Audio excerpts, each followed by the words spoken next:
Okay, this is going to be a little bit of an update on what I've been doing since, let's see, since I cut my hand today working on something on the bandsaw, right?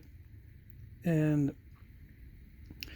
I was trying to use my hand after putting some band-aids on it, but it keeps popping open. This cut keeps popping open, so I'm going to lay off of knapping for a couple days. I think in the video where I napped this meadow wood point, I showed that when I first tried the Esopus chert, I broke that first piece. Well, this is what I got out of that. Two Lavana type arrowheads. And I had another piece in there in the package, and I napped a La Mocha style point out of that remaining piece. So it's very nappable stuff. You just got to get used to it. You have to have very good platforms. Pressure flaking works very well on it. So I finished these out with pressure. You just got to be careful with this, these islands that might develop in the middle, because it's very steppy unless you use a lot of power to drive the flakes. Okay, I think I went over that in the video.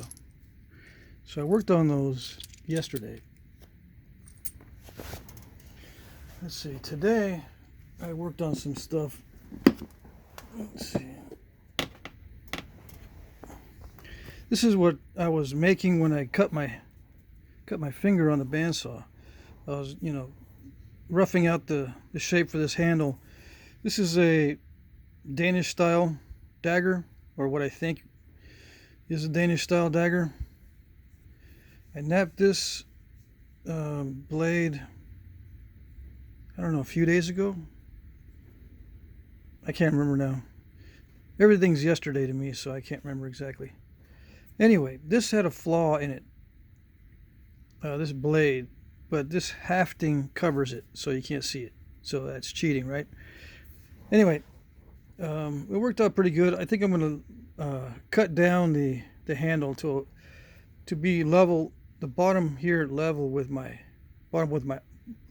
the bottom of my hand there, and reduce the wrapping, like it looks here but up here.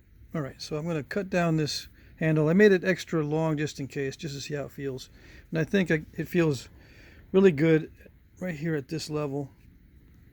So I'll just cut it so I don't have any extra sticking out. Okay. So that turned out nice, I think. I'm going to be redesigning this hafting area to look somewhat similar to the bronze swords of the day. I think the bronze swords carry over the hafting arrangement from the stone daggers, right? And of course, some of these Danish daggers are made completely out of stone, of this shape here. Okay, so that's my latest project. I also have been working on these. I got a bunch of these. Also, I incorporated some wood into this one here. This one's got a expanding stem. This is an expanding stem point. But instead of hafting it in the normal way, like in a foreshaft like this, I made a cutout like a dovetail in this piece of wood and just fit it in that dovetail, that expanding notch, so it looks like a dovetail joint, and then filled it with hot melt glue and then wrapped the rest of it. Okay, so that was another project. Let's see, I did these on video, but I re-napped the handle areas and re-wrapped them, right? So I did that about a week ago, I guess.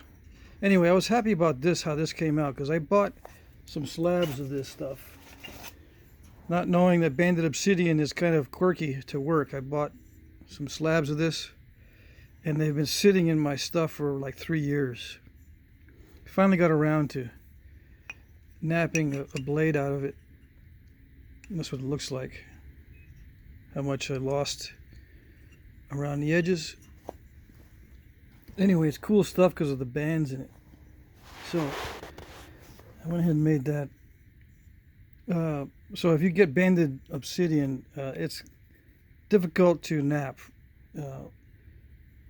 because the edges are the hardest thing to do. You can send flakes in easily, but to do the edges, it's very brittle. It breaks very easily. You need a spatula tool, and I guess I'll do a video on that separately.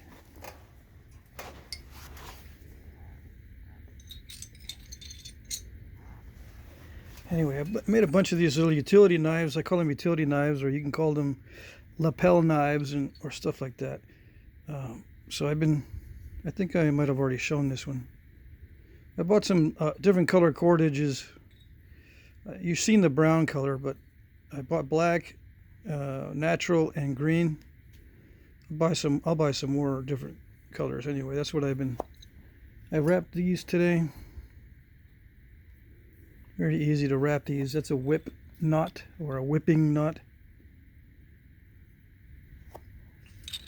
So I think I'm going to make these available for sale, but I'll let you know. I'll let you know for sure and where you can find them. And if you don't get a chance to buy them or whatever, I'll be making a lot more of these of different sizes and stuff. Okay, out of different materials too. I've got lots of different small flakes like this. Most of my flakes and spalls are going to produce items in this range. Now once in a while, if I spend some money, I can get some big stuff like this, but we'll see. This is what I have available mostly, this stuff here. Let's see, what is the measurement?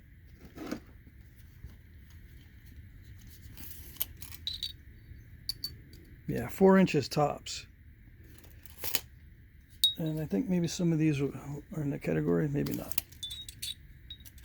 Yeah, this is a little bit over 4 inches. So if it's over 4 inches, it's going to be rare for me.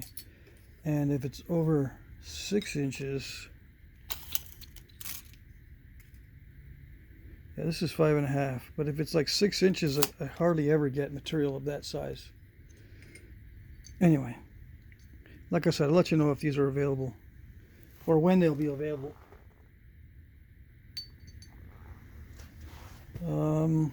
Let's see, I also modified this little foreshaft here. That's what I was going to show earlier. While I was making these, or while I was working on these three, I used this foreshaft as a gauge. This is a little bit thick to fit in, but it fits in okay. And I just like the way it looks in the foreshaft, or I like to look at it and see how it looks in a foreshaft. And this size is very similar to a basket maker size at ladle dart point. So I'm very familiar with this particular arrangement. Definitely a ladle dart point. Okay, that's a meadow wood. Now, if you guys are curious on how these Lavana points look hafted, or at least sitting in a foreshaft, here you go. Very utilitarian, but it looks like it's extremely effective, right? Produces a nice wide wound. Perfect for hunting or for anything else. Let's see, how about this one here? Yeah, so I use this foreshaft as a gauge to get these, to get the thinness on these. And I had to work at it to get these thinned down. So it was good to have a pattern to go by so I could judge when to stop thinning these, and when was good enough, you know.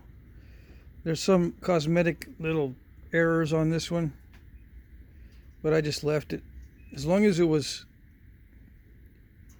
going to fit in the foreshaft, I didn't care. Right? I just used it as a gauge. And this is a flat bottom notch. That way you have some wiggle room, right, to align the point.